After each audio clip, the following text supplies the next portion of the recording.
Ustedes bienvenidos una vez más a Entiendo y Trasciendo. El día de hoy, el invitado será el libro de Burlar al Diablo de Napoleón Hill. Y nos acompaña nuestra adorada Ana Aragón y como siempre Ileana. ¿Cómo están, chicas? Hola, hola, ¿cómo están? Un gusto estar aquí con ustedes y bueno, lista para comentar todo acerca del libro. Tú, Ile, ¿cómo estás? ¿Nos escuchas bien? Pues aquí, sí, las escucho perfecta. Pues feliz de echar una platicadita un ratito con ustedes sobre este interesante libro. Ok, pues vamos a empezar. Este libro, en lo personal, llegó cuando había leído ya varios libros y se me hacía que ya ningún libro me atrapaba de la misma manera. Y la verdad es que me súper atrapó porque mezcló dos de mis temas favoritos, que es un poco el emprendimiento y las leyes del éxito, con el crecimiento personal y la introspección, ¿no? ¿A ustedes qué tal, qué les pareció este libro? A mí en lo personal, a mí me recomendó mi esposo, que le encanta Napoleón Hill, es fan.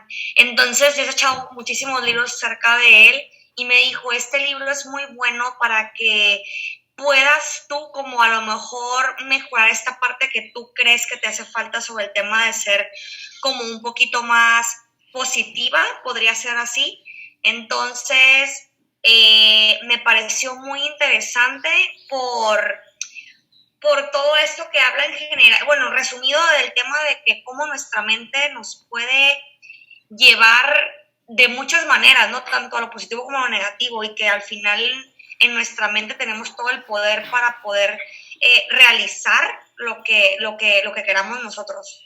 Fíjate que a mí me llamó mucho la atención esta parte que menciona el libro, que tenemos un otro yo que está dentro de nosotros y que siempre se descubre cuando estamos frente a una emergencia.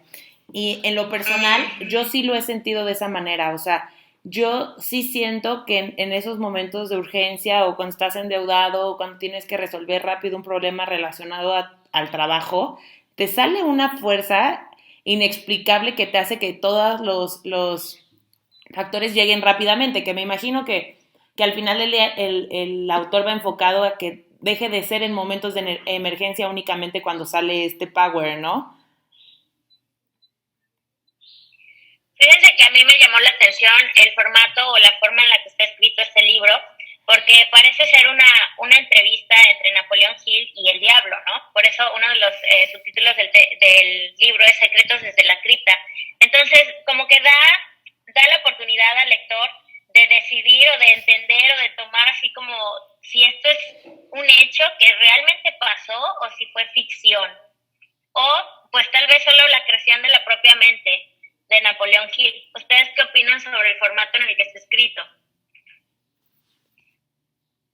Yo creo, al principio yo pensé que era ficticio, ¿no? Como simulando a lo mejor Napoleón Hill le está haciendo entrevistas, sin embargo, como que a medida que fue avanzando el libro, yo ya me imagino que es realmente una entrevista con él mismo, o sea, con su propia mente, ¿no? De evaluarse y de decir, o sea, yo soy la única persona y mi mente más bien es quien me puede frenar o me puede permitir ir hacia adelante, ¿no?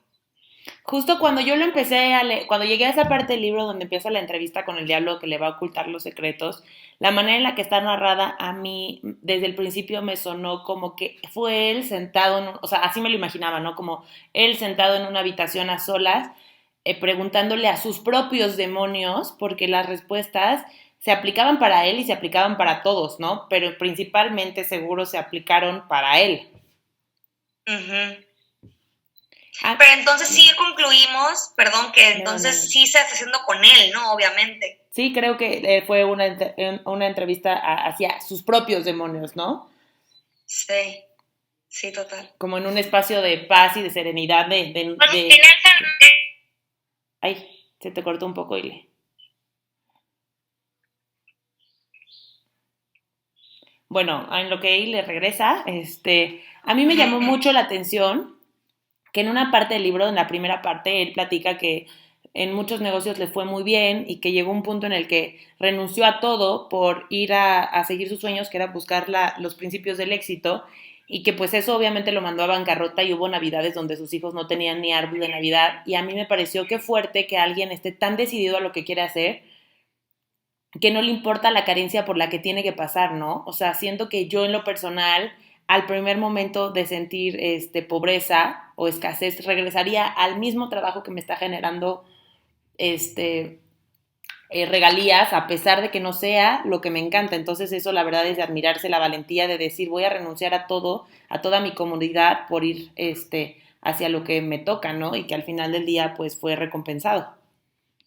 Totalmente, es algo bien fuerte y justo también parte de por qué me lo recomendó mi esposo, creo que también es por eso, porque justo yo trabajé como 10 años para una empresa muy grande aquí en México, de las principales, en retail, y resulta que apenas el año pasado me decidí a romper con esta tradición de tener que ser empleado.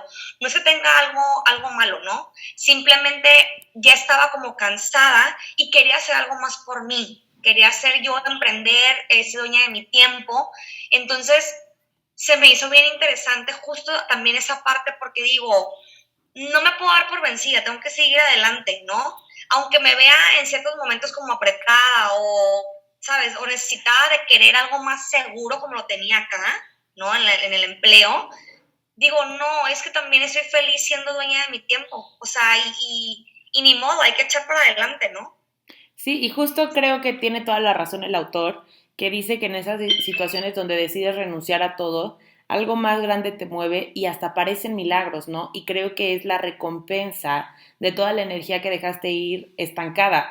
Entonces, sí me parece admirable, no es algo que hoy en día he aplicado, o sea, no he renunciado a muchas cosas porque la verdad he sido súper bendecida desde pequeña porque no he tenido que romper contra patrones tóxicos porque no los desarrollé, ¿no? Como que empecé el crecimiento a una edad en la que empieza el desarrollo personal, no es como que pasaron años y ahora hay que cambiar, pero aún así me parece increíble que mucha gente renuncia a lo material por sus sueños y es admirable. Y como todos, o sea, tú me dices, yo renuncié a esta empresa por mi tiempo, ¿no? Y a mí me pasa un poco al revés a veces, que a veces tengo tantos problemas en la agencia o tantas personas me pagan al mismo tiempo o tantos clientes, como tú ya sabrás, que son un poco chocosos, ¿no? Y yo digo, ¿cómo me encantaría recibir una quincena, ¿no? Pero pues no es lo que me toca, entonces a pesar de que yo lo busque o cualquier cosa, cada vez que me entrevistan para un trabajo, que para ser la coach de una empresa o así, siempre, por una u otra cosa no se arma, ¿no? Entonces pues ya me adapté a que pues no, o sea, no me puedo tratar de hacer, meterme en una cajita donde voy a tener un jefe cuando siempre voy a ser mi propia jefa. Entonces, como a diferentes niveles el libro enseña cosas distintas, ¿no? Ile, ¿tú qué te llamó la atención del libro? Pues me llamó la atención de los porcentajes que utiliza, ¿no? De que el diablo dice que él No te escuchamos. entonces a esto se refiere de que únicamente 2% son aquellas personas que realmente piensan positivos y que no son prisioneros de lo que habla, que son los 6 miedos más grandes o las plantas, o las semillas. Y es la pobreza, la crítica, la enfermedad, pérdida del amor, el miedo a la muerte y a la vejez. Entonces fue muy... Ile, te perdemos. Creo que, bueno, lo que Ile trató de decir es que el libro menciona que todo empieza por las semillas que le metemos a nuestra mente sobre el miedo, ¿no? Y está la pobreza, el miedo a la pobreza, el miedo a la enfermedad, el miedo a la pérdida de amor, la vejez y la muerte. ¿Tú cuál crees que es la que más predomina en ti, Ana? Híjole, yo creo que estoy entre enfermedad y entre muerte. Ok, Sí. y que es una de que al final del día tienes la oportunidad de que la enfermedad, pues, depende de ti, ¿no? De tu alimentación, de tu ejercicio. Y la muerte, pues, Sí. esa sí no depende de nosotros.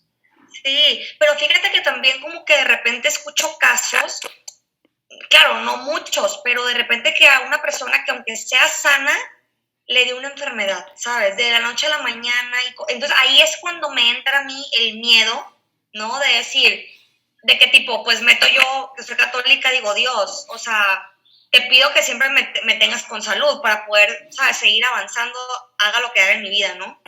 Ok, creo que, por ejemplo, aquí a estas personas que sanas les da una enfermedad, creo que ahí entra la parte emocional, ¿no? Que también la platica el libro. Todo empieza en la mente. Entonces, por más sano que estés, si tus pensamientos no son potencializadores, vas a generar enfermedad, porque al final del día, pues el cuerpo es como una olla express, y si no destapamos tantito la tapita para que salga el vaporcito a presión, se va acumulando y se convierte en enfermedad, ¿no? Yo, por ejemplo, creo que a mí lo que más me da miedo es la pobreza, tengo que aceptarlo. Y después de la pobreza sería la vejez. O sea, a mí el pensar en llegar a ser una persona, o sea, un anciano y ser cero exitoso, creo que me preocupa muchísimo, ¿no? Esas son dos y que son de mis grandes miedos y que he trabajado muchísimo, porque a lo que te resistes, Sí. lo atraes. Entonces he tratado mucho como de hacer justo el inventario que él menciona. Para los que no hayan leído el libro, los invito a que lo lean. Él menciona de que cada año hay que hacer un inventario personal donde no vamos a poner nada material, solo las aptitudes y habilidades que nosotros tenemos. Y eso lo relaciono un poco con mi miedo a la pobreza. Cuando hago este inventario me doy cuenta que a pesar de la bancarrota sea súper fuerte, tengo habilidades para salir de ella. Qué padre. Qué padre. Y fíjate que tan chiquita te has venido forjando en todo eso. A mí justo, por ejemplo, en mi caso, yo siento que me hace falta como más ese poder o esa confianza en mí misma para decir que sí lo puedo lograr, ¿sabes? Estuve tantos años, o más bien crecí por mi familia y todo, con la mentalidad de ser empresario es mucho trabajo o es como súper difícil, que entonces me cuesta trabajo, la verdad, como quitarme eso de la mente. Me cuesta trabajo el decir sí puedo y hay que seguir avanzando.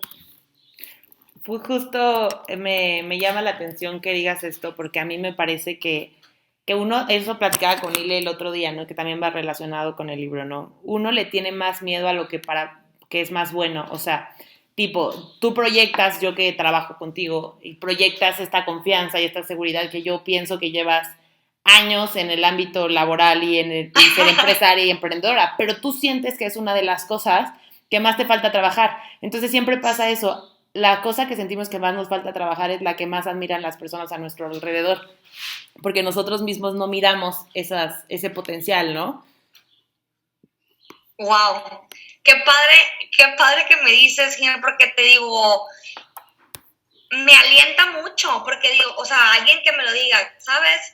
Que contigo he estado trabajando últimamente mucho y justo puede ser, bueno, pienso yo respecto a este comentario que te agradezco mucho, es que puede ser que mi mente me esté bloqueando o no me esté permitiendo sentirme como realmente estoy haciéndolo. Quiere decir que sí lo estoy haciendo y no me lo estoy reconociendo a lo mejor, o no me estoy sintiendo como tan confiada, ¿no? Pues sí, justo en la mente, y es ahí donde entra lo de la plática con el diablo. Él dice, Sí. cuando le pregunta cuál es una de las cosas de las que más te alimentas, él dice que la procrastinación y que la desvalorización, ¿no? O sea, y qué fuerte es, porque sí, a veces uno siente que ya le está yendo bien y de repente echa la hueva tantito y otra vez cae. Y es únicamente porque no nos permitimos el descanso, no nos permitimos la autocreditación. Y él lo dice, ¿no? Las adicciones, la procrastinación, me parece que la depresión. Entonces él dice, como al final del día yo no planto ninguna semilla en la mente, yo solo espero a que la gente se lo haga solita, ¿no? Y mis mayores miedo, o sea, del diablo, como que la gente que es mi oposición, es esa gente que cree en sí misma, es esa gente que lo hace diario, no me acuerdo cómo se llama, constante, ¿no? Al final del día, Sí. la constancia mata el talento, y lo hemos visto con muchos empresarios, la constancia mata el talento. Puedes ser súper talentoso, pero si no haces nada y no vas y promueves tu producto, no vas y buscas clientes, por más talentoso que seas, o sea, nadie te va a conocer y no vas a crecer en el ámbito laboral. Exacto. Que al final también lo que comenta en el libro, el diablo, digámoslo así, es súper poquito el porcentaje de las personas que realmente están libres de estos miedos, ¿no? Y que obviamente ahí él no puede meterse. Espera a que el resto de la población, que es la mayoría, plante tantito, o sienta tantito este miedo o algo vaya negativo en cuanto a su persona, para poderse meter de lleno y ahí ya empieza a crecer la semilla, y ahí es cuando es, creo yo, más complicado salir, no imposible, pero sí es más complicado, ¿no? Y ahí entra la constancia y el querer que comentas. Claro, porque siento que, bueno, el libro también lo menciona, entra otro factor. Una cosa es que una persona tenga pensamientos de depresión en su soledad, y otra cosa es que todo el ámbito, o sea, todo el entorno en el que se desarrolla tienen depresión. Es mucho más difícil salir de un entorno que te está metiendo semillas de miedo todo el tiempo a un entorno que te invita a crecer. Entonces, si tú tienes depresión, pero tu amigo normaliza la depresión, pero tus papás normalizan la depresión, pero tus hermanos, está bien difícil que salgas de la depresión. En cambio, si en un grupo de 10 personas solo uno tiene depresión y los demás son alegres y están motivados, es más fácil que saquen a esa persona de la depresión, ¿no? Como la resonancia cuenta mucho. Sí. Fíjate que esa es una de las cosas que menciona Napoleón Hill, que las personas que son víctimas del diablo les llama típicos indecisos. Y estos típicos indecisos, como tú mencionas, son personas que cuando algo les pasa, como que ven hacia el cielo y se quejan. ¿Por qué a mí, Dios? ¿Por qué yo, no? Y otra de las cosas es que son personas que no tienen control sobre sus emociones. Estas les sobrepasan, y por esta misma razón de ser depresivos, malhumorados, enojones, tienden a repeler a todas aquellas personas que sí saben lo que quieren y sí realmente tienen esta mentalidad de éxito. Ok, Ile, qué bueno que regresaste, y justo todo lo que dices, pues, es súper cierto, y no nos platicaste porque se te frició un poco. ¿Qué sentiste no, perdón, lo de los miedos? ¿Cuál crees que son los miedos que están más activados en ti? Pues fíjate que yo me he dado cuenta que una de las más grandes ha sido la crítica. Napoleón Hill menciona también que estamos, como la mayoría de las personas, también en un trance hipnótico. Y fíjate, para la época en la que escribió el libro, él está hablando de condicionamientos epigenéticos. Entonces, por lo menos en mi familia sí ha habido mucho de religión, pero llegando a un exceso. De que no puedo ponerme la faldita y que no puedo salir aquí, que no puedo bailar porque me van a criticar, y porque la familia y porque el vecino, ya sabes. Entonces cuenta que una de las cosas que me hacía auto boicotearme o limitarme, y que sigo trabajando en esto, es el miedo a la crítica, ¿no? Que tú lo sabes, que cuando es salir de la zona de confort o hacer algo nuevo es como chispas, ¿será que les guste? ¿Será que esto es uno de los miedos? Y pues también el miedo a la muerte, pero no tanto la propia muerte, sino de las personas a los que uno ama, ¿no? Entonces, contaría como la de la pérdida del amor, ¿no?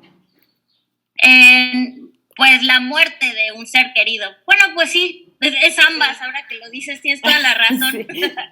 Oye, Ile, y tú ya no lo pudimos conversar, pero que si estás de acuerdo en que al final todo fue una plática de él mismo con sus propios demonios. Pues mira, yo también creo en canalizaciones, pero yo igual creo que sí fue una canalización, que fue como un estado de mediumnidad en el que pudo contactar con. Pero al igual que ustedes lo mencionan, pues también puede ser, ¿no? Que simplemente somos luz y sombra, y él simplemente accedió y tocó esa sombra, esa oscuridad de sí mismo.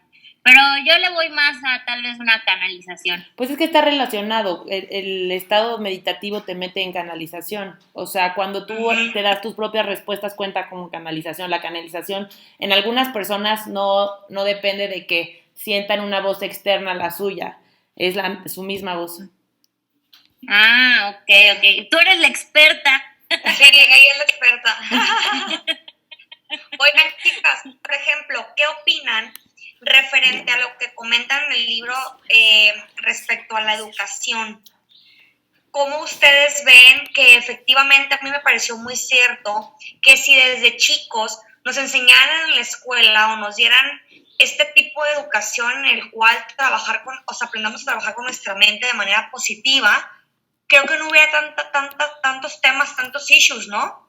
Sí, tienes totalmente de acuerdo, y a mí este es un tema que me interesa muchísimo. Yo en su momento decía, ¿por qué no existen escuelas así? Y déjame decirte que en la Ciudad de México y en Suiza sí hay. El único tema es el acceso a ellas es excesivamente caro, ¿no?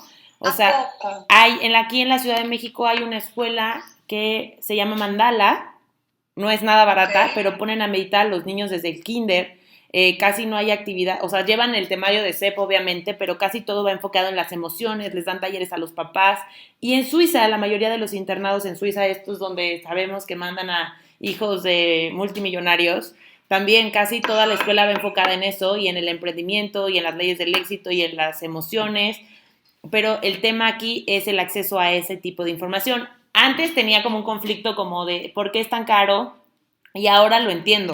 Ahora entiendo que el que sea tan caro es un tema este, de reconocimiento del propio dueño, ¿no? De saber lo que vale su trabajo.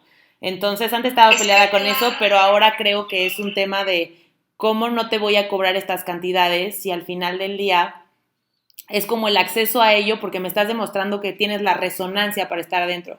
Alguna vez Ile y yo tenemos súper adicción a Marta de baile y ajá, en su momento era como que, ay, ojalá nos invite a su programa y pueda entrevistarnos y creíamos que la gente que invitaba al programa era como que gente que ella conocía y los invitaba y ya. Me imagino que algunas personas sí, pero otras, la mayoría, pagan por estar en el programa y en su momento yo quería anunciar mi agencia en su revista, entonces hice una cita en su oficina y me pasaron los costos y de primera instancia se me hizo carísimo y dije, wow, y entonces como que un poco se nos cayó la imagen de decir, no, pues no que ayudaba a las personas y luego entendimos que es su manera de poner su examen de admisión, ¿no? O sea, si vale la pena que estés en mi revista porque realmente vas a proyectar algo, es porque primero haces una inversión en ti mismo. Entonces lo sentí que ese es el filtro, la gente que tiene la capacidad de hacer esas inversiones en uno mismo, porque al final del día no estás seguro de que vaya a tener regalías o de que sí vaya a pegar, o sea, es un salto al vacío, ¿no? El pagar esas cantidades de dinero por una promoción o una publicidad y entonces me parece sí. que antes lo veía de una manera y ahora lo veo de otra. Sí, Y pero es que, Ay, perdón. perdón, Lili, sigue. y de lo que decías, Ana, pues sí, es importante la educación y desafortunadamente no hay mucha información o inteligencia emocional en las escuelas. Sin embargo, algo que entendí gracias a este libro es que las personas que saben lo que quieren están decididos a conseguirlo. Y tú sabes que hay muchísimos folletos en internet, hay libros, o sea, hay gente que hasta hacen grupos y regalan libros y mandan. Entonces, realmente el que quiere alimentar su mente va a buscar la manera. Sí. Sí, justo, y también a lo mejor, pues también está en nosotros mismos, ¿no? Si ya somos adultos, nosotros mismos ponernos como estas metas de crecimiento personal.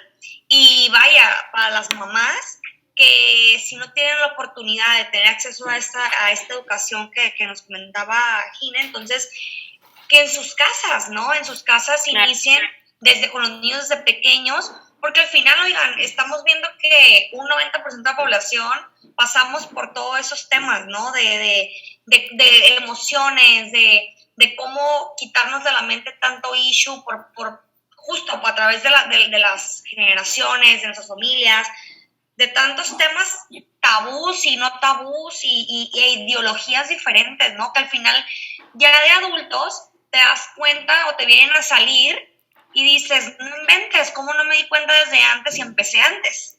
Claro, pero una cosa que es súper cierta es que no todo el mundo está dispuesto a pagar el precio. O sea, tú que estás en este tema de crecimiento personal, ¿a poco me vas a decir que la primera parte de estar llorando y descubriendo tus traumas es fácil? No, es de No, hombre, talacharle. no. Entonces, no todo el mundo está dispuesto a eso. Mucha gente quiere seguir viviendo en su burbuja porque tener el conocimiento es una gran responsabilidad.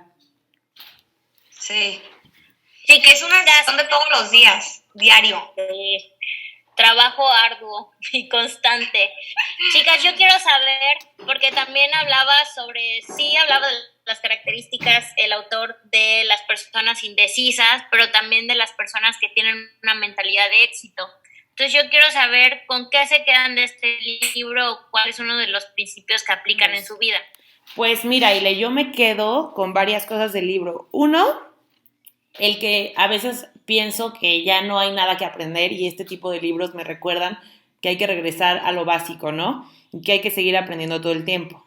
Dos, me quedo con el que permitir que las lecturas te sigan sorprendiendo y te demuestren que estás por el buen camino, ¿no? O sea, yo hace unos meses pensaba que si realmente, o sea, no sé si les ha tocado que conocen a alguien exitoso y es muy reservado, pero conocen otras personas que se sienten exitosas y todo el tiempo están platicando de sus planes y son como súper alzados y entonces yo me preguntaba, entonces, ¿qué es lo que está bien? Una cosa o la otra, ¿no? En lo personal a mí no me encanta hablar de mis metas y de mis proyectos, ni tampoco andar dando consejos a la gente, ni tampoco imponer mi verdad sobre otros, ¿no? Últimamente es como que me gusta vivir en mi soledad y no andar platicando con todo el mundo, ese tipo de cosas. Entonces decía, ¿será que yo estoy mal? ¿Será que ellos están bien?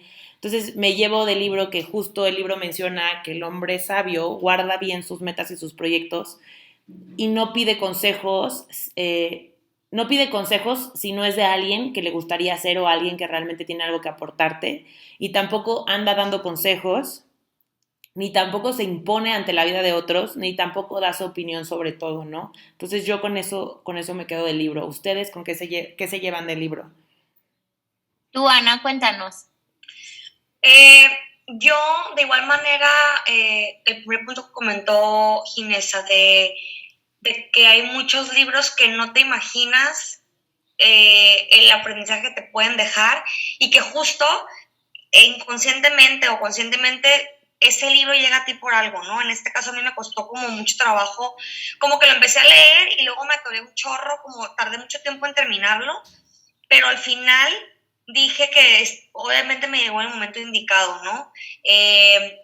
De que quiero seguir obviamente en este crecimiento, porque de repente me distraigo y volteo a otro tipo de lecturas, otro tipo de cosas, y que al final quiero y estar como más consciente de que este es el camino que quiero seguir y no como no soltarlo para no desviarme, ¿no?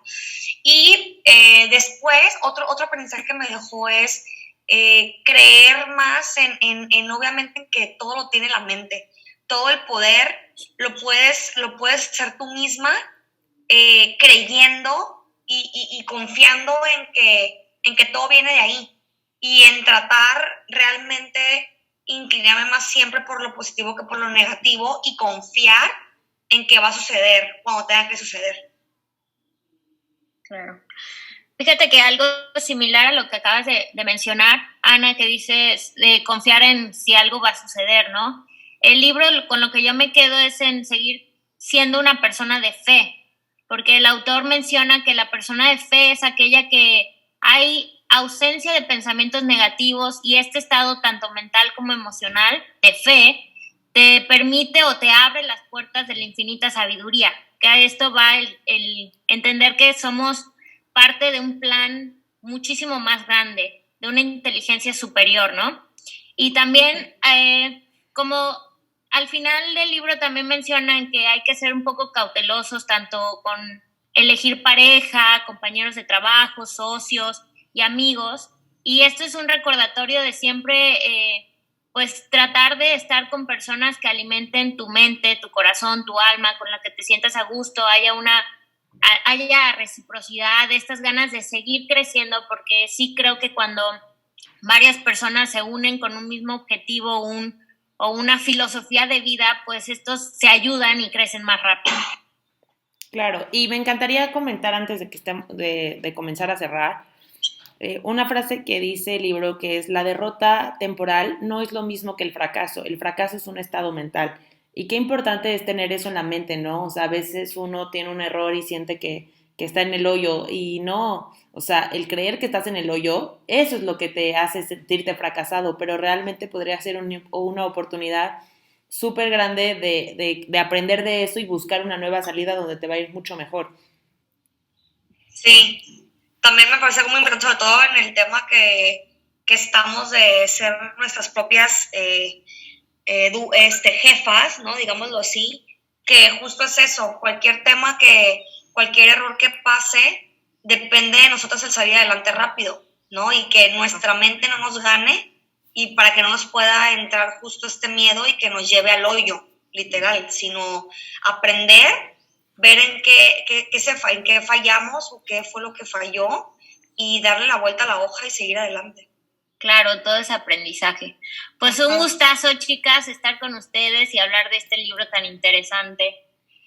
De verdad que si tienen la oportunidad, búsquenlo, léanlo, es muy, muy bueno. Y como siempre, pues vamos a tener un live con Ana el martes. Todavía no definimos la hora, entonces hay que estar pendientes en nuestras redes sociales. Si te gusta el podcast, puedes escucharlo en Spotify, puedes escucharlo en YouTube. Dale like si tienes algún libro o alguna persona que quieres que invitemos. Igual nos puedes escribir a entiendoytrasciendo@gmail.com. Y pues muchas gracias por estar, Ana. Ile, como siempre, un placer. Les mando un abrazo. Igualmente. Muchas gracias. Que tengan lindo día. Gracias por